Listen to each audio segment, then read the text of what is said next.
Okay role. नमस्कार, मैं हूं आकाश और आप जुड़ चुके हैं न्यूज व्यू से। आज एक शाम पत्रकारों के नाम। ये बात कुछ अटपटा सी लग रही है लेकिन सही है और इसे सही कर दिखाया है वी केयर फाउंडेशन के संचालक और उनके प्रयास से यह कार्यक्रम आज सफलतापूर्वक खत्म हुआ है। हम आपको दिखाना चाहते हैं कि ये वो सभागार है जहां पे सिवान के तमाम यूनियन के तमाम बैनर के पत्रकार एक साथ जुटकर सम्मान प्राप्त कर रहे थे और ये सम्मान इसलिए था क्योंकि पत्रकार हमेशा दूसरों के सम्मान के लिए लड़ता है और अपने सम्मान पाने की जब बात आती है तो वो खबरों में चला जाता है। आज भी ऐसा ही हुआ। जब कुछ नाम बुलाए गए तो वो नाम यहाँ उपस्थित थे लेकिन ऐन मौके पे वो गायब हो गए। इसके पीछे का रीजन ये नहीं है कि वो खफा होके चले गए। इसके पीछे का ये रीजन है कि वो खबरों को प्राथमिकता देते हैं।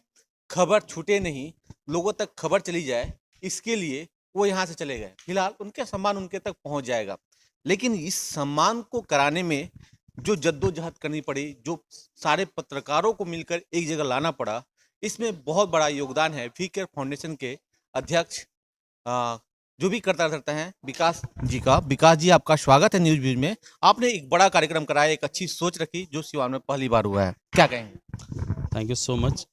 एक पत्रकार सम्मान समारोह और कलमवीर पत्रकार आयोजित किया गया है वी केयर फाउंडेशन द्वारा, जिसमें मेन उद्देश्य ये था पत्रकार जो हमारे लोकतंत्र।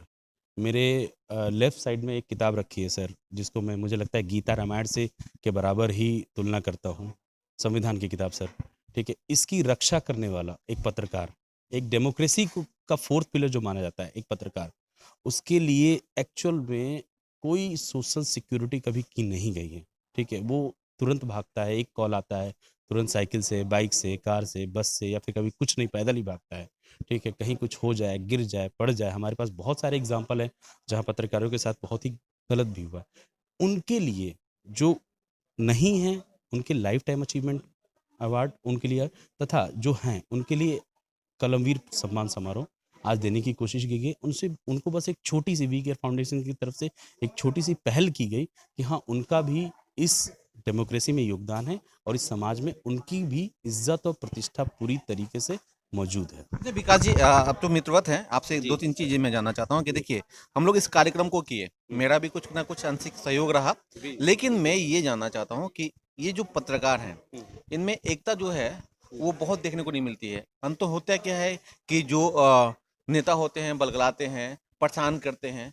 क्या लगता है कि एक जो चौथा स्तंभ माना जाता है, सरकार को भी मानना चाहिए, कानून में आना चाहिए कि नहीं आना चाहिए? ये चौथा स्तंभ माना जाना ही नहीं, इसको हक देना जरूरी है। मुझे लगता है इसको हक देना चाहिए। ठीक है, क्योंकि ये मैंने बताया ना पहले कि संविधान की रक्षा करने वाला है, शासन प्रशासन से सवाल पूछता है, उनके अच्छाई पे उनकी बड़ाई करता है, उनके जितने भी नाकामियों को एक्सपोज करता है, तो मुझे लगता है इसको पूरी तरीके से सम्मान देना चाहिए। ठीक है, और इन सभी पत्रकारों को, ठीक है, एक ऐसा मतलब थोड़ा सा ऐसा कुछ करना चाहिए जिनके इनकी भी बहुत सारी प्रॉब्लम्स आती है, घर, फैमिली, परिवार, बच्चे वगैरह, इन सब की बहुत सारी प्रॉब्लम्स आती है।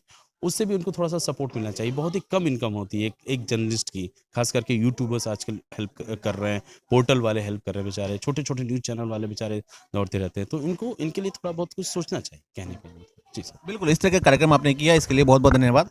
एक चीज जानना चाहता हूँ कि विवेकर फाउंडेशन दिल्ली में काम करता था, जी सिवान में है, आपकी जन्मभूमि है, देश रत्न डॉक्टर प्रसाद की जन्मभूमि है। सिवान के लिए क्या करेंगे आप?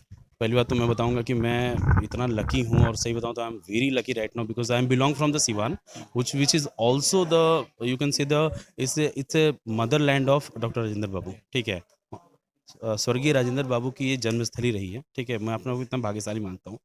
और यहाँ के लिए मैं सही बताऊँ तो एजुकेशन पे, हेल्थ पे और लॉ एंड ऑर्डर पे मैं थोड़ा सा काम जरूर करना चाहता हूँ। यहाँ का लॉ एंड ऑर्डर थोड़ा सा अच्छा है, प्रशासन के साथ मिलकर थोड़ा सा कुछ हो जाए, हमारी तरफ से कुछ हम एडवाइस दे दें या फिर उनके साथ मिलकर कुछ कर लें।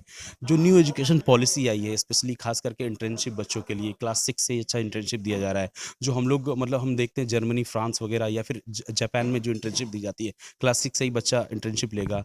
बीटेक में जाने के बाद, इंजीनियरिंग करने के बाद क्लास फर्स्ट ईयर से छोड़ता है, सेकंड ईयर से छोड़ देता है, कुछ मजबूरियाँ होती हैं, फाइनेंशियल फाइनेंशियल कंडीशन उनकी अच्छी नहीं होती तो उनको डिप्लोमा मिलता है, फिर डिग्री मिलती है अगर 4 साल कंप्लीट करते हैं, बीच में छोड़ते हैं तो भी डिप्लोमा मिलता है या सर्टिफिकेशन मिलता है। तो ये बहुत ही अच्छी पॉलिसी आई है एक तो, ठीक है। इस पे ज़रूर मैं काम करना चाहूँगा इस क्षेत्र में, खास करके सीवान ज़िले में, क्योंकि एजुकेशन यहाँ की उतनी मुझे लगता है कि इस पे काम करना बहुत ज़रूरी है। हेल्थ पे काम करना चाहता हूँ, स्पेशली हॉस्पिटल्स हमारे यहाँ जो बेड्स की प्रॉब्लम्स हैं या फिर यहाँ की जो प्रॉब्लम्स आ रही हैं, खास करके दवाई को जो नई लेकर। टेक्नोलॉजी है, नहीं आ पा हाँ, रही है। बिल्कुल, बिल्कुल, ये सब करना बहुत ज़रूरी है। तो थोड़ा बहुत अगर मैं छोटा-सा एक सहयोग कर दूँ तो ये बड़ा इम्पोर्टेंट मेरे लिए अच्छा रहेगा। चलिए, एक बहुत बड़ी शुभकामना आपको कि इस तरह के पहल कर रहे हैं और समाज के साथ जुड़े हुए हैं। और आज आपने जो ये कार्य किया, इसके लिए भी मैं आपको एक पत्रकार होने के नाते बहुत सारी शुभकामनाएँ देता हूँ कि इस तरह के कार्य आप हमेशा करते रहिए, ताकि एक पत्रकारों का मनोबल भी बढ़ा रहे और हम हमेशा आपके साथ खड़े रहें। धन्यवाद। It is very